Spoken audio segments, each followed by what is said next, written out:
We may be in one of the stranger times culturally in our country that I've ever experienced.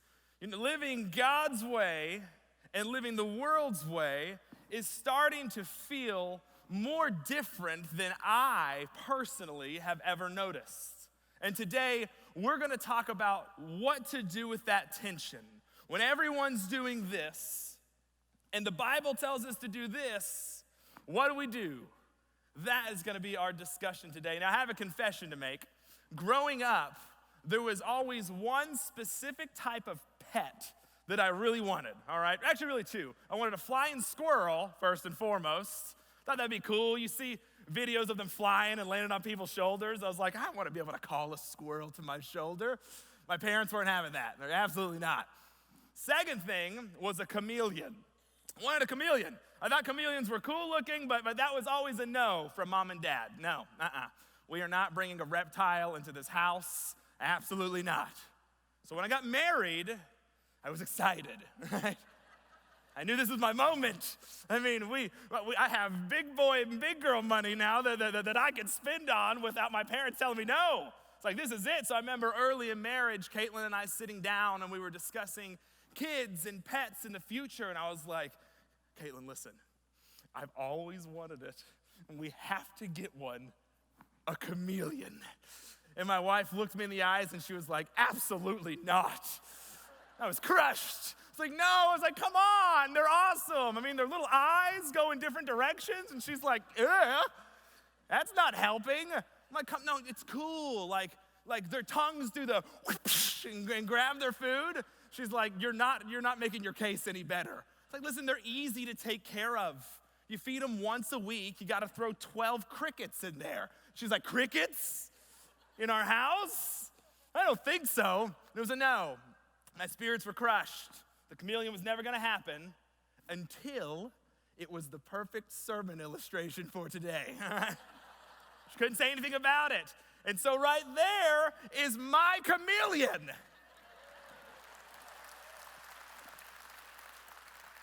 Until Wednesday when she's making me give him away. That's full disclosure, all right? We don't get to keep him. We still don't. It's all right. If mama ain't happy, ain't nobody happy. Am I right? All right? But chameleons really are fascinating creatures. Chameleons are incredible, and they do a few things that are really interesting. Chameleons, we know, the primary purpose of a chameleon, or one of the things that they're most famous for, is their ability to change colors, right? Chameleons can change colors, and most people believe that a chameleon changes colors for the primary reason of camouflage.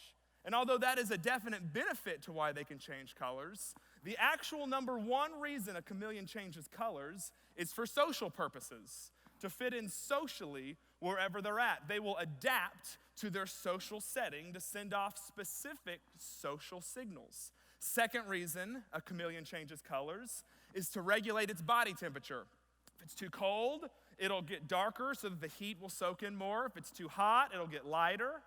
And then the third reason is what we know. Obviously, their ability to change from green to brown with other earthy tones definitely assists them in blending into their environment. They're fascinating creatures with their ability to blend in. Well, I think if we were to look at ourselves in our everyday lives, when we look at our nation, when we look at our culture right now, I think a lot of us might have a chameleon problem. A lot of us find ourselves in this tension where we're blending in. Maybe we're in one social setting and everyone is doing this and acting this way, so we change the way we act. We change the way we look. Maybe it's just easier if everyone around is going with the flow. It's more simple to blend than it is to stand up for our faith and stand up for what is right. And today we're going to talk about the importance of not blending, the importance of standing up for our faith. If you have your Bibles, we are going to be in the book of Daniel. Daniel chapter 1 is where we'll be. Daniel chapter 1. And kind of to lay the foundation, here's what's happened when we pick up in Daniel chapter 1. In Daniel chapter 1, King Nebuchadnezzar and Babylon has come and conquered Jerusalem. They've come and taken over, and this was a long time coming. The Old Testament prophet after prophet told God's people, if y'all continued in this sin pattern, eventually God is going to place judgment on you, and that's exactly what happened. God allows King Nebuchadnezzar in Babylon to sweep through Jerusalem, and he comes in fiercely. And we see King Nebuchadnezzar and the Babylonians come in, and they burn the temple of God. They take some of the holy furnishings from within and actually put them in their Babylonian temple with their Babylonian idols and gods. And then the last thing they did was they took some people captive. Some of God's people from the nation of Israel out of Jerusalem, they took some people captive. And they were looking, King Nebuchadnezzar was looking for a very specific type of person. So we're going to pick up in verse 4, and this is who King Nebuchadnezzar is looking for. Verse 4, he's looking for youths in whom there was no impairment, who were good looking, suitable for instruction in every kind of expertise, endowed with understanding and discerning knowledge, and who had ability to serve in the king's court. That's what he wanted them to do, serve in the king's court. That's a big deal. And he ordered Ashpenaz to teach them the literature and the language of the Chaldeans. So that is what King Nebuchadnezzar is trying to do. He's looking for people who are young. He's looking for people who are youthful. He's looking for people who are intelligent. And the purpose is he wants them to come work for him, serve him in the king's court. But there's a problem with that. Let's read that. Verse 5, it says this. The king also allotted for them a daily ration from the king's choice food and from the wine which he drank. And he ordered that they be educated for 3 years, and at the end of which they were to enter the king's personal service. Now among them from the sons of Judah were Daniel, Hananiah, Mishael, and Azariah. Then the commander of the officials assigned them new names. To Daniel he assigned the name Belteshazzar, to Hananiah Shadrach, to Mishael Meshach, and to Azariah Abednego. So he's looking for these young guys to enter into his service, and they were about to enter into this 3-year course. And here's the purpose of this course. For 3 years, they wanted them to transform. The goal was to get them to blend.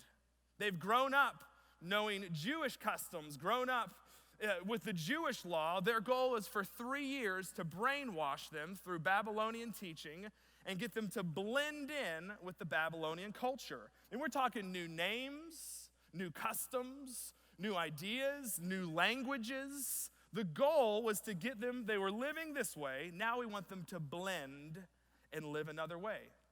Now there's a big issue with the food side of things. See, back at this time, God and his people were under a very specific covenant where they had very strict food-related laws.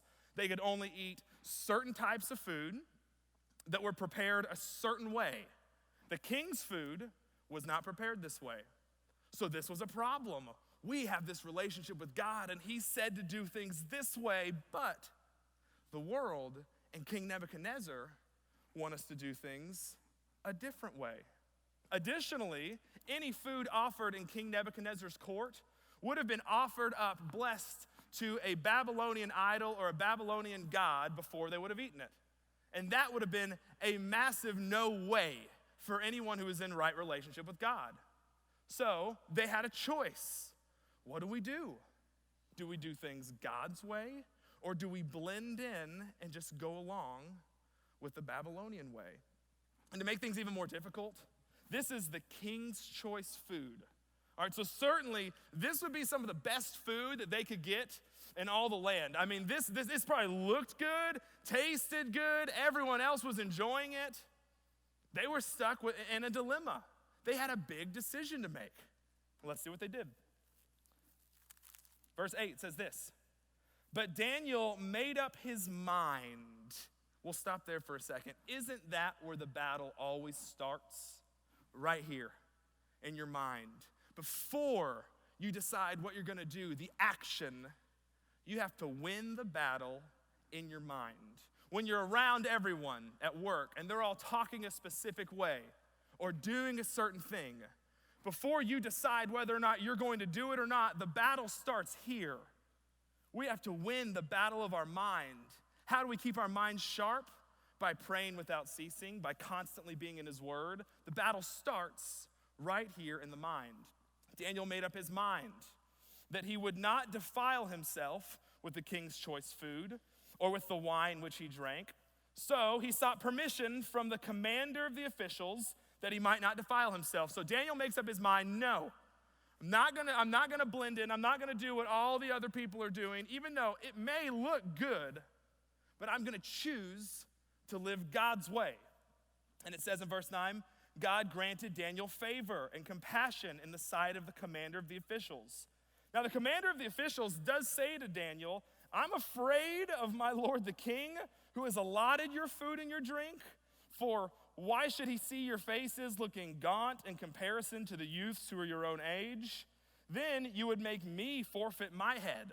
So God shows them favor. The commander of the officials says, okay, we can do this. Like, yes, you can do things your way and not eat this food, but I gotta be honest, I'm scared. I mean, King Nebuchadnezzar, read anything in Daniel, King Nebuchadnezzar kills people for no reason. If he gets mad, he'll kill their whole family. So this commander's like, listen, if you start looking tired or sluggish or not as healthy as the other youths, I'm in charge of you. I could lose my head. Certainly, they could have lost theirs as well. I mean, this was a life or death scenario over food.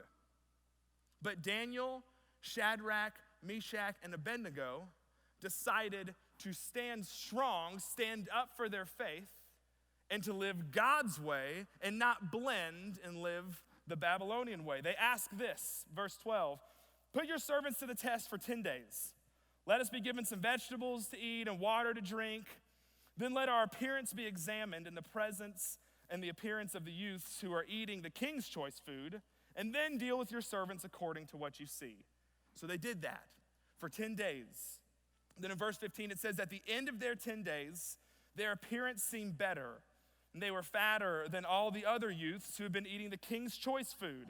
So the overseer continued to withhold their choice food and the wine that they were to drink and kept giving them vegetables. They took a stand. And then in verse 19, they're presented at the end of this to King Nebuchadnezzar. And it says this, the king talked with them, and out of them all, not one was found like Daniel, Hananiah, Mishael, and Azariah. So they entered the king's personal service. You see, they had a serious dilemma on their hands. They had to make a decision.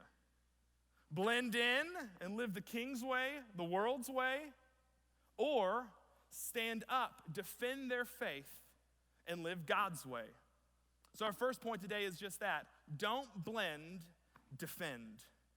Defend your faith, stand up for it. And a lot of times, that simply starts with saying, no, I'm not gonna do that. Respectfully, I'm not gonna live that way because my God calls me to live a different way. Don't blend, defend. And I get this can be difficult sometimes when we're influenced by people who are around us. When I was younger, every year, our family had season passes to Astroworld. Remember Astroworld? Who in here misses Astroworld? I can't believe it. Houston, one of the largest cities in America, and we can't keep a theme park. We loved Astroworld, all right? We went all the time, and really I enjoyed riding every roller coaster in Astroworld except for one, okay?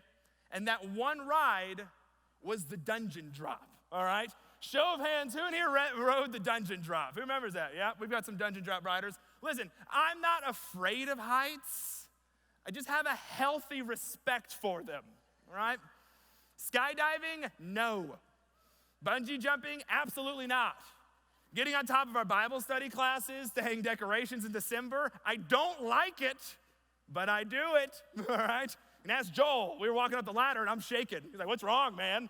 And I'm like, I'm scared. I don't like this, all right? The dungeon drop, didn't want to ride it. The dungeon drop was sketchy looking, if you remember, all right? I've seen some other just drop you roller coasters and you can like hear the hydraulic system and you know, they go up and down. You can feel like a phew, woo, woo.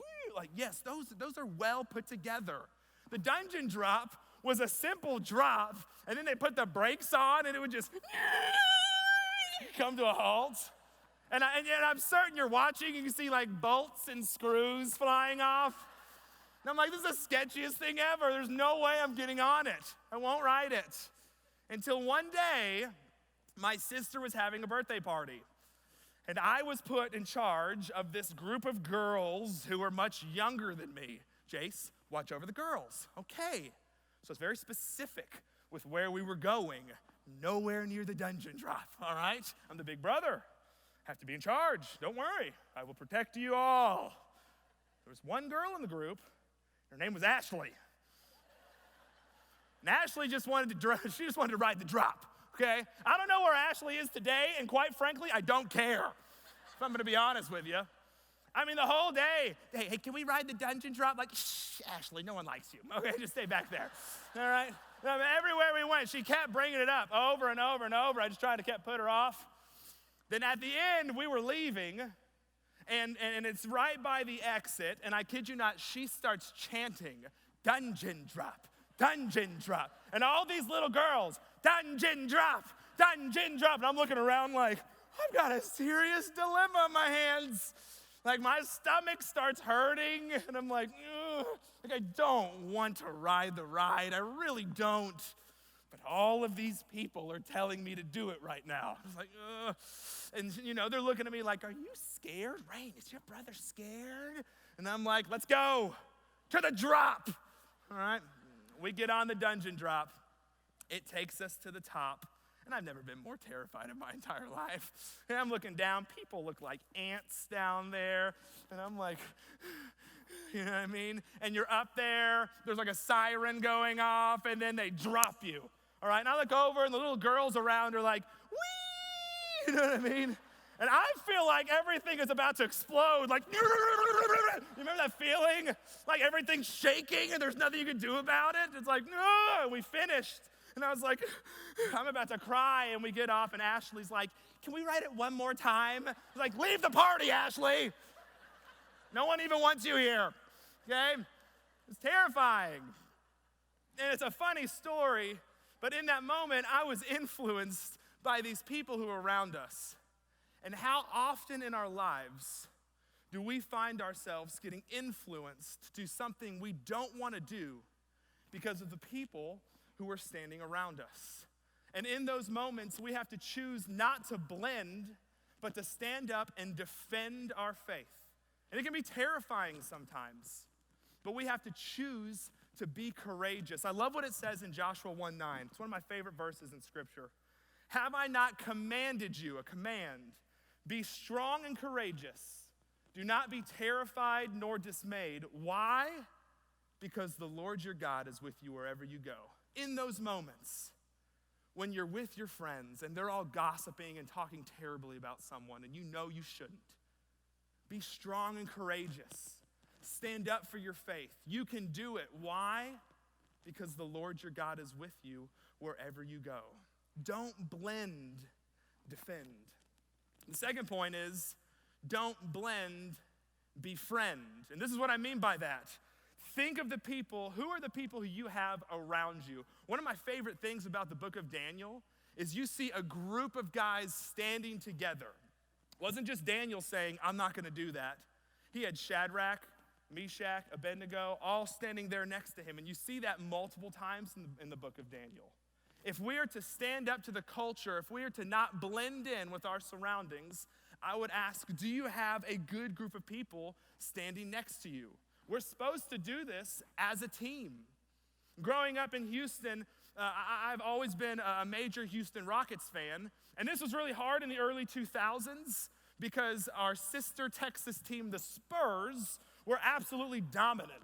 And I think they won the championship 3 times in 6 years. Like every other year, they're winning the championship. Why?